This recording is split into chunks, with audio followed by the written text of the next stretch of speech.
Hey everyone, it's Kelsey aka Real with Mrs. V, and today I wanted to talk to you guys a little bit about our debt-free journey, kind of a summary, and our plans for the next phase of our financial journey. So my husband and I started our debt-free journey in September of 2015. A coworker of mine gave me the idea to read Total Money Makeover by Dave Ramsey, and I jumped right in, read the book that she lent to me, and I was hooked immediately. I was done with being in debt, and I realized how horrible it was, how in debt we were. Primarily it was my student loans.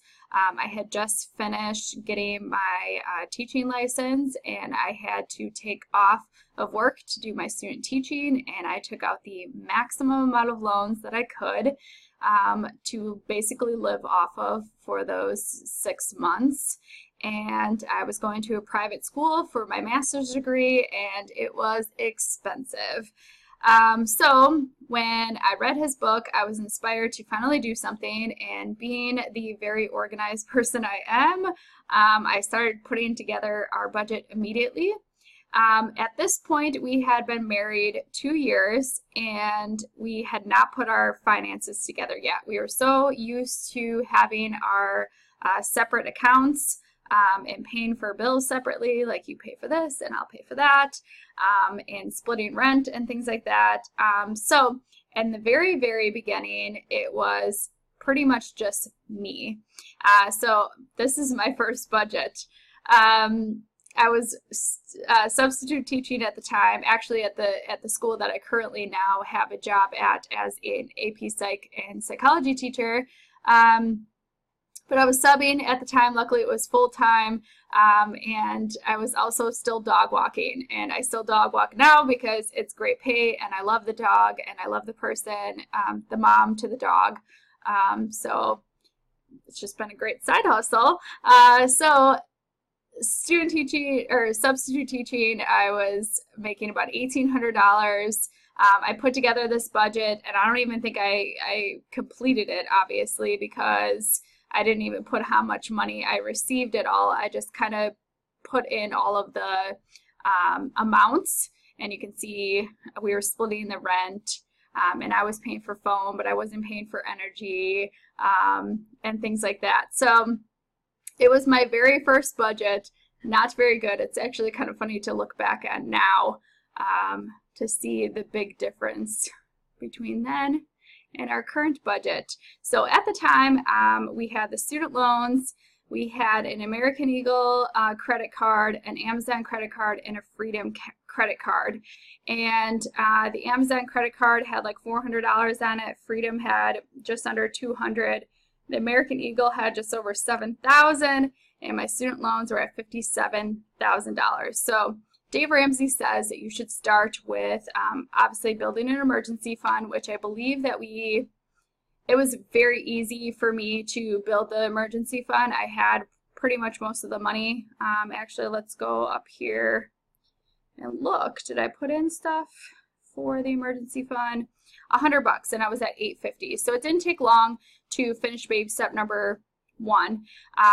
And doing baby step number 1, after you're supposed to only pay your minimums on everything until you get that $1,000 emergency fund, and then you start snowballing. Baby step number 2, snowballing your lowest debt to largest debt. So then the next month I had, let's see, I had finally started doing transactions. Actually, I must not, because I might have not put in the $100 into our emergency fund yet.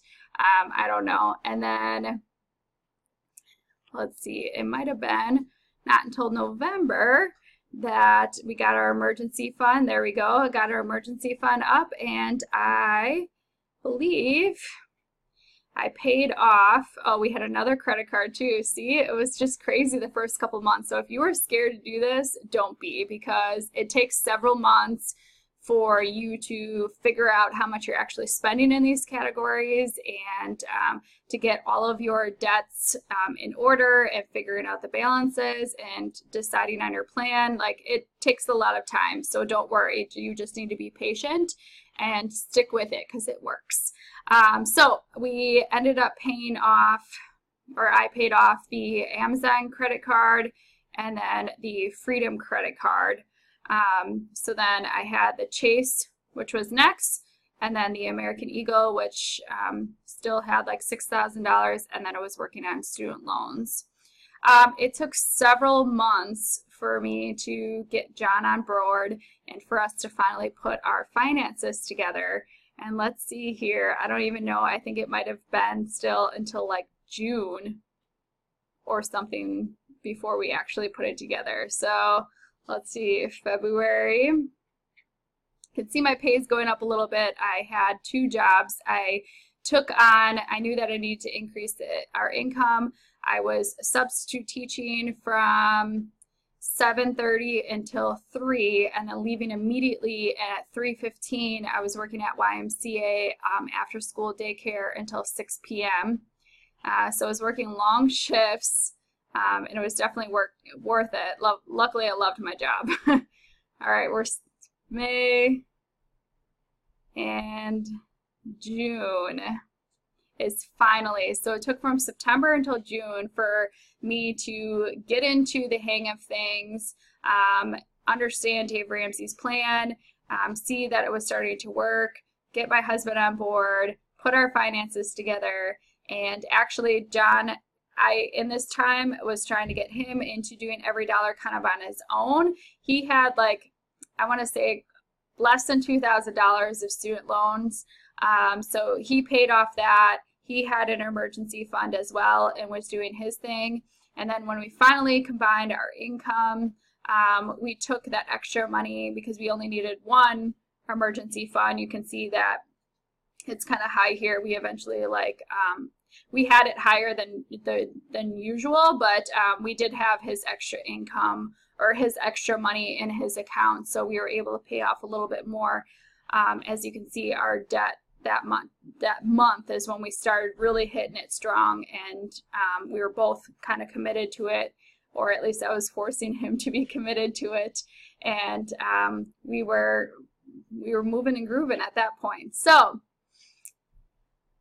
originally, in that September of 2015, I technically had $69,959.04 on my end of debt. And my grandma had given me a $5,000 loan, car loan, to buy my car out front, and then she said, pay me when you're done with school. So immediately when I finished school, I was contacting her to set up a payment plan, and she decided to just write it off, and she gave my sister the same amount of money and said, it's fine, you guys deserve the money now instead of when I die. Essentially, that sounds really morbid, but so when I started really paying on the student loans, the highest amount our debt ever was $65,049.08.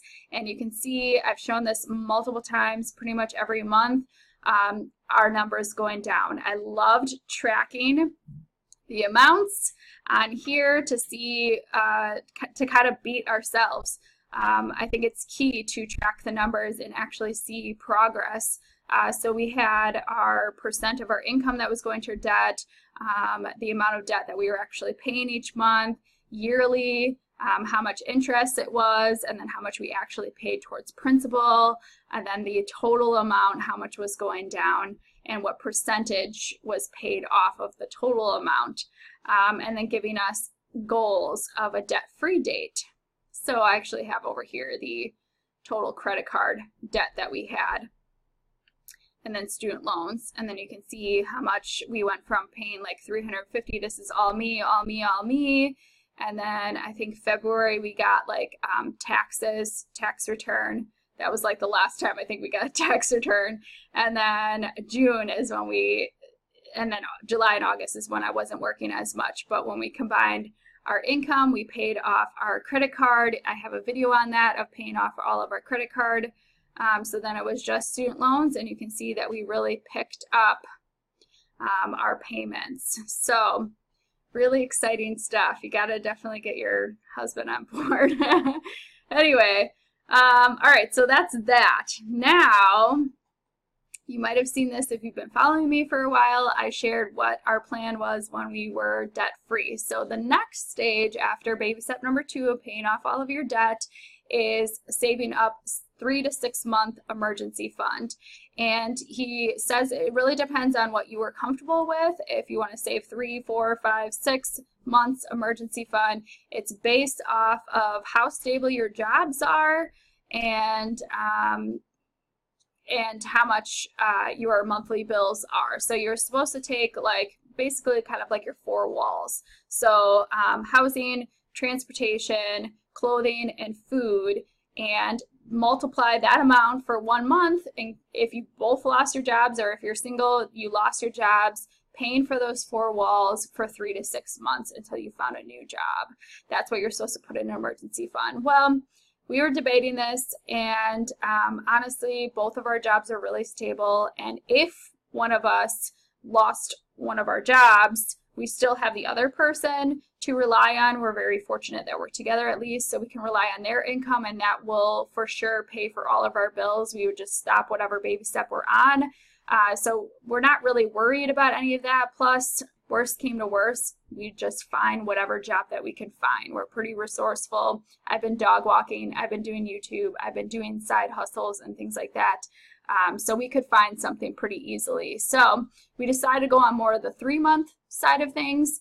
And so I multiplied what our rent was, energy bill, even internet, because I really need that for my job, being a teacher, car insurance, our cars are paid for, food, things like that. We don't really need clothing. We have enough clothes in our closet.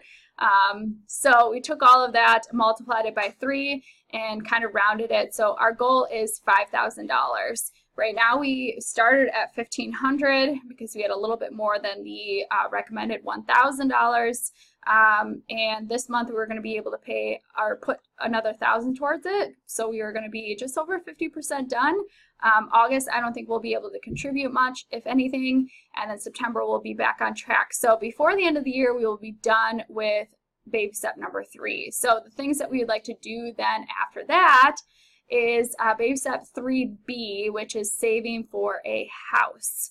That would be that, and then we want to get new cars. So those 2 things, and then just small items that we want to buy, like John wants to get like the new Xbox.